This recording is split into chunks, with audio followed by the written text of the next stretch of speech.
ساری حدیث میں جو خاص بات مجھے نظر آتی ہے وہ نبی صلی اللہ علیہ وسلم کا جو جواب دینے کا انداز ہے وہ سوال کے انداز میں ہے. کیا ایسا نہیں ہے؟ کیا ایسا نہیں ہے؟ کیا ایسا نہیں ہے؟ اور پھر ساتھ ساتھ بتاتے بھی ہیں ایسا بھی کر سکتے ہیں، ایسا بھی کر سکتے ہیں. سجیسٹو انداز بھی ہے. اچھا، ہم ہر وقت دوسرے کو یس یا نو ہی کرتے ہیں. دوسرے کا ذہن بھی کھولنا چاہیے، کوشچن بھی کرنا چاہیے. اور بچوں کی تربیت میں یہ نقطہ بہت اہم. مثلا بچے آپ کے پاس کوئی انتہائی غلط مطالبہ لے کے آتے ہیں کہ ہم یہ کرنا چاہتے ہیں.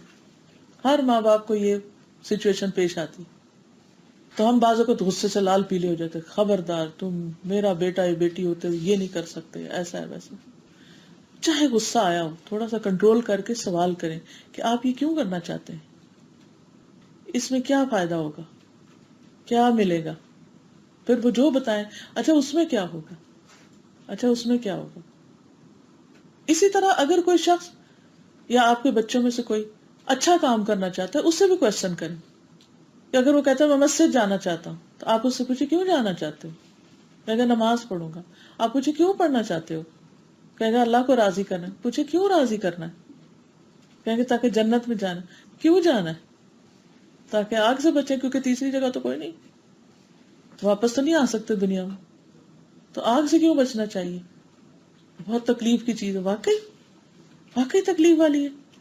تو جب آپ آخر تک اس کو لے جائیں گے نا، پھر وہ اللہ ہی کے لیے مسجد جائے گا کہ واقعی میں کسی مقصد سے آیا ہوں یہاں، اور وہ اسے ایکسپٹ کر لے گا.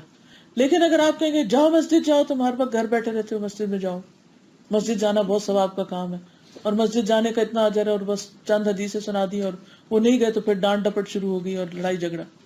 یہ نہیں طریقہ ہوتا اصلاح کا.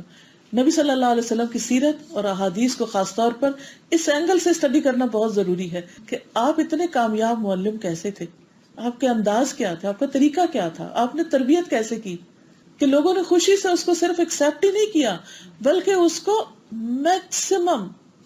میکسیمم انرجیز کے ساتھ ایگزیکیوٹ بھی کیا، آپٹمائز کیا، اس کو کسی بھی چیز کے اعلیٰ درجے تک پہنچے. صرف کر کرا کے ادھر ادھر رکھ نہیں دیا، ایکسیلنس کا لیول اچیو کیا. دس از ویری امپورٹنٹ. چاہے آپ کے کو ورکرز ہوں، چاہے آپ کے سب آرڈینیٹس ہوں، چاہے آپ کے فالوورز ہوں، چاہے آپ کے اسٹوڈنٹس ہوں، چاہے آپ کے بچے ہوں، چاہے آپ کے ساتھی ہوں، کوئی بھی ہو، اس انداز میں بات کرے کہ وہ اسے اپنی بات لگے، آپ کی بات نہ ہو. اور واقعی کوئی ہمارے لیے کرے بھی کیوں. اور یہ خواہش بھی نہیں ہونی چاہیے، اور نہ ہی لوگوں کو اپنا غلام بنانا چاہیے کہ وہ میری ہی بات مانے. وہ مانے، جو بھی کرے وہ صحیح نیت کے ساتھ کرے، اللہ سبحانہ وتعالیٰ کی رضا کے لیے کرے، جنت کے حصول کے لیے کرے، آگ سے بچنے کے لیے کرے، اپنے آپ کو ہلاکت میں ڈالنے سے بچنے کے لیے کرے. تو اپروچ درست ہونا نیکی کے کام میں، تبلیغ کے طریقے میں بہت ضروری ہے. اور بہترین رہنمائی نبی صلی اللہ علیہ وسلم کی رہنمائی ہے.